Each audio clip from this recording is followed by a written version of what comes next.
नेपालले 2062 सालदेखि असार 15लाई धान दिवसका रूपमा मनाउँदै आएको छ। यस वर्ष कोरोनाका कारण औपचारिक कार्यक्रमहरू भने प्रभावित भएका छन्। कृषि विभागका अनुसार नेपालमा करिब 14 लाख हेक्टर जमिनमा 47 लाख मेट्रिक टन धान उत्पादन हुने गरेको छ। एक रिपोर्ट। तराईमा करिब 70%, पहाडी क्षेत्रमा 26% र हिमाली क्षेत्रमा 4% जमिनमा धान बाली लगाइन्छ। सुदूरपश्चिम प्रदेशमा करिब 85% भन्दा बढी जनता कृषि पेसामा निर्भर छन्। पछिल्ला वर्षहरू यता कृषि पेसाबाट पलायन हुने किसानहरूको संख्या पनि बढ्दो छ। खेती किसानीको लागि प्राप्त स्रोत साधन तथा मल, बिउ, सिंचाई, औषधि तथा उन्नत जातका बिउ बिजन किसानहरूले सहजै पाउन सकेका छैनन्।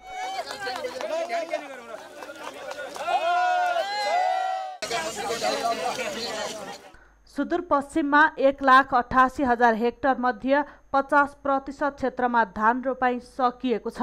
वार्षिक 1 लाख मेट्रिक टन धान उत्पादन हुँदै आएको छ। जम्मा क्षेत्रफलको 54% मात्र सिंचाईको व्यवस्था रहेको र त्यसमा 22% क्षेत्रमा आंशिक सिंचाई रहेको सुदूरपश्चिम क्षेत्रीय कृषि निर्देशनालय डोटीले जनाएको छ। सुदूरपश्चिम क्षेत्रमा मात्र वार्षिक करिब 1 अर्ब 23 करोडको धान चामल भारतबाट आयात हुँदै आएको छ। सुदूरपश्चिम प्रदेशको भूमि व्यवस्था कृषि तथा सहकारी मन्त्रालयको आयोजनामा कञ्चनपुरको पुनर्वासमा धान रोपेर राष्ट्रिय धान दिवस मनाइएको हो। त्यस्तै लुम्बिनी प्रदेशको अर्घाखाँची जिल्लामा 70% धान रोपाई सम्पन्न भएको छ। अर्घाखाँचीमा 8,450 हेक्टर क्षेत्रफलमा धान रोपाई गर्ने गरिन्छ। पछिल्लो समय बजारमा हाइब्रिड धानको खेतीले गर्दा स्थानीय रैथाने जातका धानहरू लोप हुने अवस्थामा पुगेको छ। बाँझो भन्नाले त्यस्तो बाँझो त हुन्न, तर उत्पादन धेरै घट्छ। किसान चिन्तित हुन्छन्। पहिलाको जात भन्ने खोज्ने भने मासी धान, टाइटनहरू भयो। अब यस्ता जातहरू लामे धान अब अहिले जडनसम्म हराइसक्यो र अहिले हाइब्रिडमै मान्छे बढी एकीकृत भएको छ। यसले गर्दाखेरि पुरानो धान पाउन मुस्किलै छ। स्थानीय धानहरू लामे, मार्सी, सर्जु, कुमालचार, घैया जस्ता स्थानीय जात लोप हुने अवस्थामा रहेका छन्।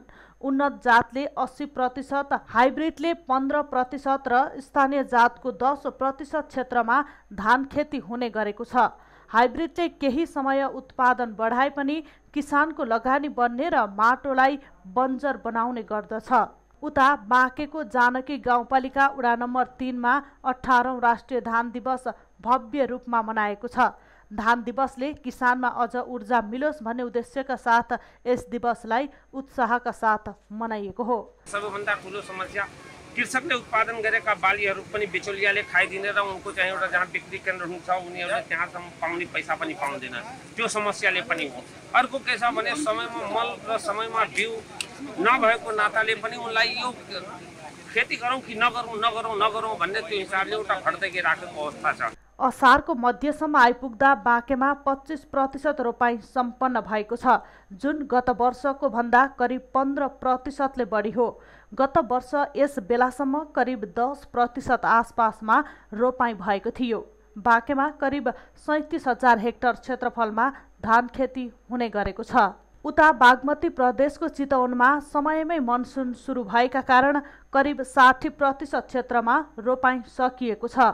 जिल्लाको कुल क्षेत्रफलको 46,897 हेक्टर खेतीयोग्य जमिन रहेको छ भने हाल 44,291 हेक्टर क्षेत्रफलमा खेती भइरहेको छ। नेपालमा सूचित गरिएका 130 जातका धान मध्ये चितवनमा सावित्री, सावा, मनसुली, सब 1, स्वर्ण सब 1, रामधान, हर्दीनाथ 1, चैते 5, बहुगुणी 1, बहुगुणी 2 लगायतका धानहरू लगाउने गरिन्छ।